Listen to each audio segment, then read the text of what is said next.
안녕하세요. 마인드 디톡스의 묻지마 캔디입니다. 오늘의 방송 제목은 상간자가 여러 명이라면입니다. 구독, 좋아요 눌러주세요.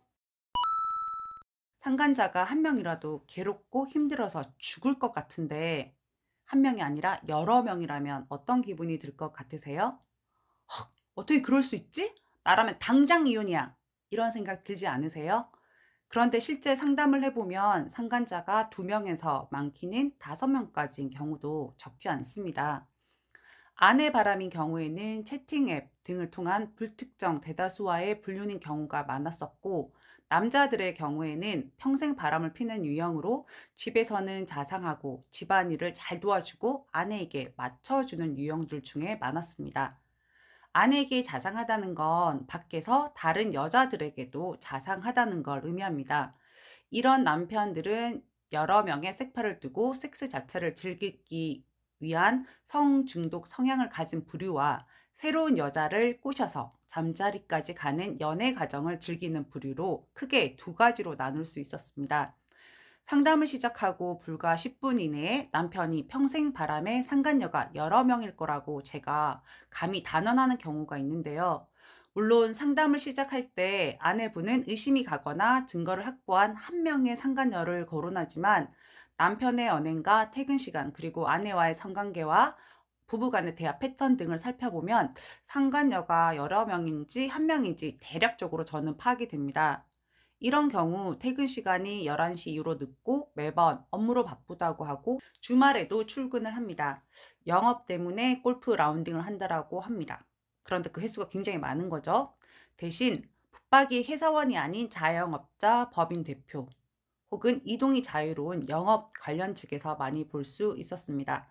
옷이나 외모에 대한 신경을 쓰고 남편이 결혼 초부터 늘 바빠 왔기 때문에 아내들은 남편은 늘상 바쁜 사람이라고 인식하고 있지만 왠지 모를 외로움과 남편에 대한 서운함 등이 있었을 겁니다. 섹스 리스였거나 섹스 횟수가 급속히 줄어든 기간이 오래된 경우가 많았습니다. 처음에 상담할 때 상간녀가 2명이라고 시작을 했는데 증거를 수집하는 과정에서 1명씩 추가되다가 결국에는 상간녀 수가 4명 혹은 5명인 경우도 있었습니다. 그 중에 정서적으로 엮여 있거나 장기간 불륜 관계를 유지해온 메인인 상간녀가 1명 있었고, 그 외에 수시로 돌아가면서 만나서 밥 먹고 섹스를 하는 경우, 즉 섹파에 가까운 관계의 여자들이 여러 명 있었습니다. 이때 남편들 마음은 어떨까요? 신이 나겠죠. 오늘은 이 여자, 내일은 저 여자 만나면서 자신이 슈퍼맨이라도 된 것 같은 착각이 드는 겁니다. 그럼 이런 여자들이랑 밥 먹고 모텔 가고 골프 치고 여행 다니면서 돈은 안 썼을까요?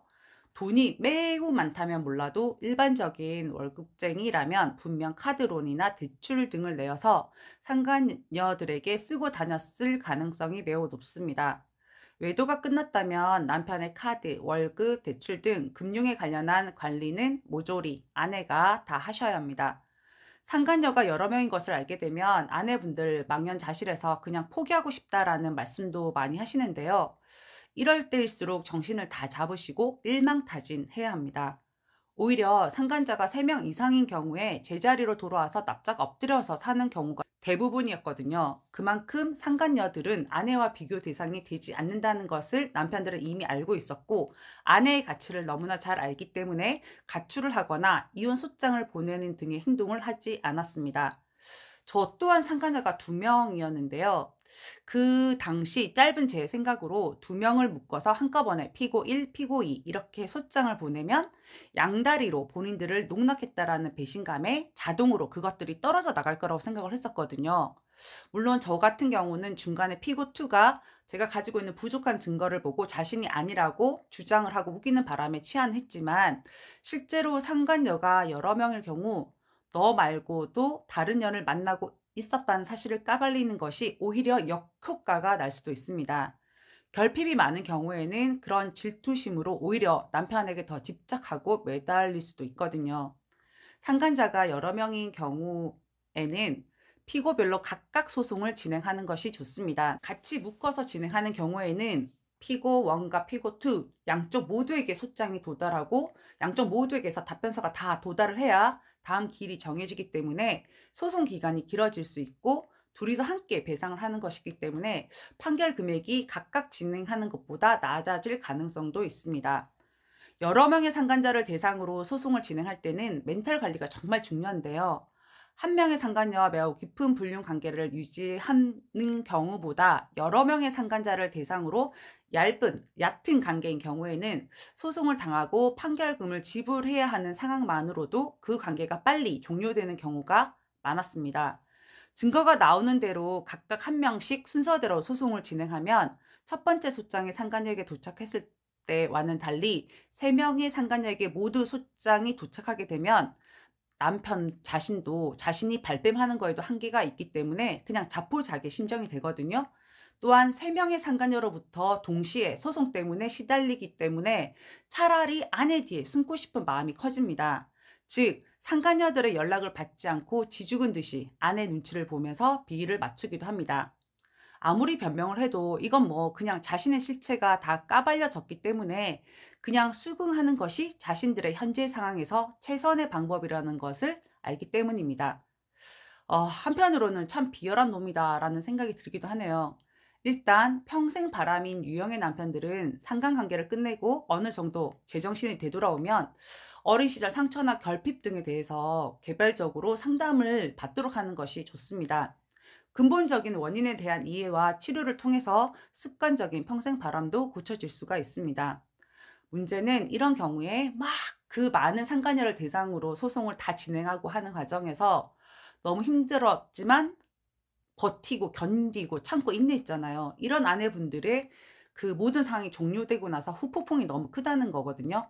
한 명도 아니고 여러 명, 그것도 1년도 아니고 평생 바람핀 인간과 같이 살아갈 수 있을까라는 생각이 들 거예요. 이때부터는 아끼고 안 쓰고 살았던 나를 더 챙겨주시고 그 돈 가지고 남편 상간녀들한테 쓰고 돌아다녔잖아요.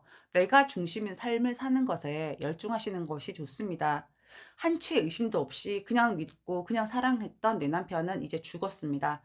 새로운 관계로 너무 믿지도 말고 너무 기대하지도 말고 부부로서 가정을 이끌어가는 파트너 혹은 조력자로 생각을 하시면 오히려 더 건강한 부부가 될 수도 있지 않을까라고 생각을 하거든요. 제가 그 회복하신 분들을 보면서 이혼을 해도 고통스럽고 아프고 회복을 해도 고통스럽고 아프구나. 그만큼 외도라는 게 정말 치명적으로 상처를 주는 행동이라는 걸 저는 생각을 합니다. 다 아프더라고요. 그래서 일단 시간이 지나면 괜찮아지긴 하지만 그 과정들은 다 힘들다는 거죠. 여러 명의 상간녀와 바람핀 남편이 한심해 보이고 우습게 보일 겁니다. 아내분이 믿었던 남편도 사실 뭐 어쩌면은 남편의 진짜 모습일 수도 있거든요. 그 당시에는 사람은 누구나 시간이 지나고 상황에 따라서 다른 얼굴과 다른 모습을 하고 있을 수도 있습니다. 저 또한 마찬가지고요. 가장 중요한 건 나 자신이라는 걸, 그리고 내 주변인으로 인해서 나의 행복, 불행 이런 것들이 좌지우지 되지 않고 결정되지 않는다는 사실을 아셨으면 좋겠습니다. 그리고 여러분들이 행복했으면 좋겠습니다. 난 나니까요. 네, 오늘 방송은 여기까지 하도록 하겠습니다. 네이버 카페에서 묻지마 캔디 마인드 디톡스로 검색을 해주세요. 상담을 통해서 여러분들의 문제 해결에 실질적인 솔루션을 제공해 드리겠습니다. Have a sweet mind detox. 다음 방송일에 우리 또 만나요. 안녕.